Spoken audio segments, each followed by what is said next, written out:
एक trickle down effect है। ये जो आता है और उससे जो मार्केट में कीमतें महंगी हो रही हैं और खींचातानी हो रही है और प्राइसेस हाई हो रही हैं, हालांकि पाकिस्तान में कारोबार नहीं है, प्रॉपर्टी तो बेहतरीन है, वो तो फ्लोरिश है।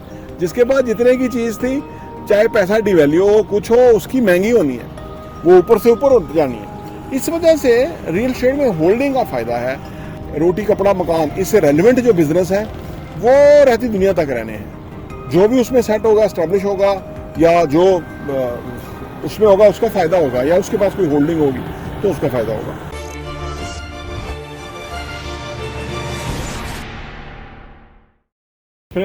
अस्सलाम वालेकुम रहमतुल्लाहि व बरकातहू। मेरा नाम अहमद अकील है, आप देख रहे हैं प्रॉपर्टी टीवी।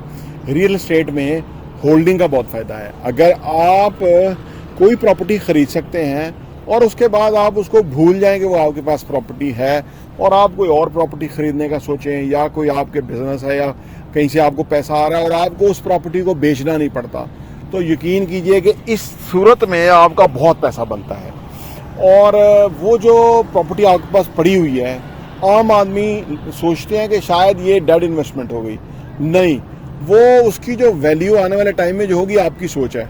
उसकी वजह यह है कि पाकिस्तान और बांग्लादेश और हिंदुस्तान जैसे मुल्कों के अंदर जहां आबादियां हैं, तकरीबन आप देखें ना 10 लाख के करीब तो महीने के बच्चे पैदा हो रहे हैं, 8-10 लाख आप समझ लें।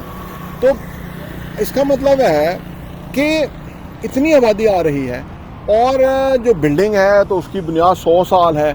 तो यानी वो जो आबादी आज पैदा हो रही है, 15-20 सालों के बाद वो आप इस काबिल हो रहे हैं कि उनके आगे फैमिलियाँ शुरू हो जाएंगी, और इस तरह। तो ये जो एक ट्रिकल डाउन इफेक्ट है, ये जो आता है और उससे जो मार्केट में कीमतें महंगी हो रही हैं और खींचातानी हो रही है और प्राइसेस हाई हो रही हैं, हालांकि पाकिस्तान में कारोबार नहीं है, लोगों के पास पैसे नहीं है, इसके बावजूद जो एग्जिस्ट करते हुए एहसास हैं वो महंगे बदस्तूर महंगे हो रहे हैं। इसकी वजह है कि ये रियल एस्टेट डिमांड सप्लाई है, क्योंकि आगे सप्लाई इतनी है नहीं, मटेरियल बहुत महंगा है, कंस्ट्रक्शन बहुत महंगी है, कास्ट बहुत हाई है, और जो रेडी चीज़ होगी तो उसकी बहुत वैल्यू होगी, जो मैं बार बार ही कहता रहता हूँ। दूसरी बात यह है कि जो होल्डिंग की बात करो, इस वीडियो में हम होल्डिंग की बात करने जा रहे हैं। असल में होल्डिंग का यह है कि पाकिस्तान में अनफॉर्चुनेटली बिजनेसेस नहीं है, कारखाने फैक्ट्रियाँ कोई नहीं है। बिजली इस कदर महंगी है कि रेजिडेंशियल जिसका 10,000 बिल आ रहा था पिछले साल, आज 40,000 आ रहा है।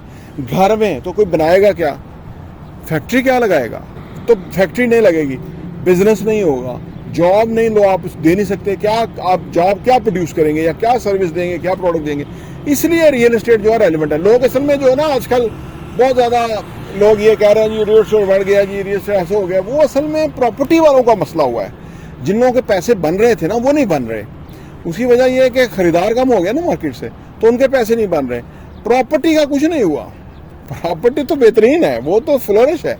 जिसके पास जितने की चीज़ थी, चाहे पैसा डिवैल्यू हो कुछ हो, उसकी महंगी होनी है, वो ऊपर से ऊपर उठ जानी है। इस वजह से रियल एस्टेट में होल्डिंग का फ़ायदा है। किसी भी जगह आप हो, दुनिया में हो, ठीक है ना।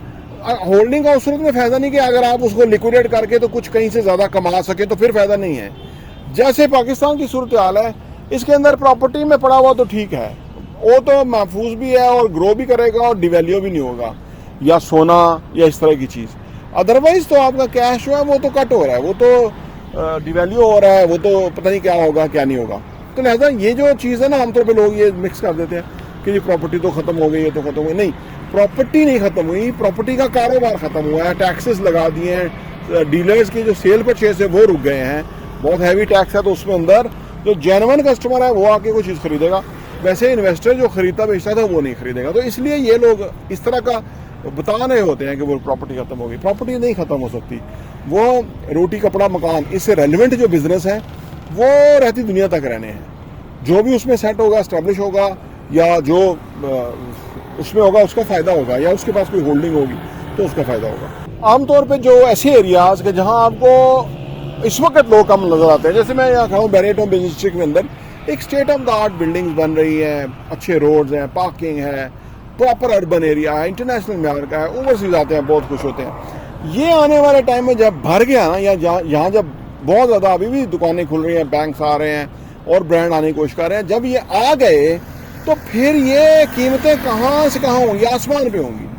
ये जो अंडरस्टैंडिंग है ना, ये जो फॉरवर्ड लुकिंग है ना, ये ज़्यादा लोगों के पास नहीं होती। इस वजह से वो रियल एस्टेट को खरीद नहीं पाते, होल्ड नहीं कर पाते, उनका पैसा इधर उधर पड़ा रहता है, उसकी वैल्यू नहीं बनती। जब आप एक चीज़ ले लेंगे पैसे को जमा करके टुगेदर करके, तो फिर वो उसके अंदर जो है ना वो मल्टीप्लाई होगा ओवर द ईयर्स, जितना जूं टाइम आगे गुजरेगा। क्योंकि मैं कह रहा हूँ कि जो 20 साल में जितनी प्रॉपर्टी बढ़ी थी ना, अब आने वाले 5 साल में बढ़ेगी।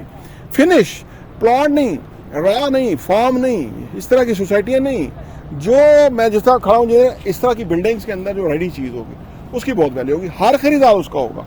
क्योंकि अभी जब हालात ठीक होंगे तो आज बिल्डिंग तो नहीं बनती, एक बिल्डिंग आज शुरू करे कम से कम 3 साल लग जाएंगे उसको बनने में। 3 साल बहुत बड़ा टाइम होता है। तो इसलिए जब तेज़ी आएगी तो फिर ये महंगी होंगी चीज़ें, बहुत बाद में लोग बनाना भी शुरू करेंगे। शायद वो इमरान खान जैसा हुक्मरान आ जाए जो वर्टिकल बिल्डिंग का कहे, जो कहे कि नहीं GDP बढ़ानी है, लोगों को रोज़गार देना है, IMF हमें इजाज़त देगा वगैरह, तो फिर जो सिलसिला शुरू होगा तो फिर आपकी सोच है चीज़ें कहाँ से कहाँ तक महंगी होगी। प्रॉपर्टी टीवी देखने का बहुत बहुत शुक्रिया।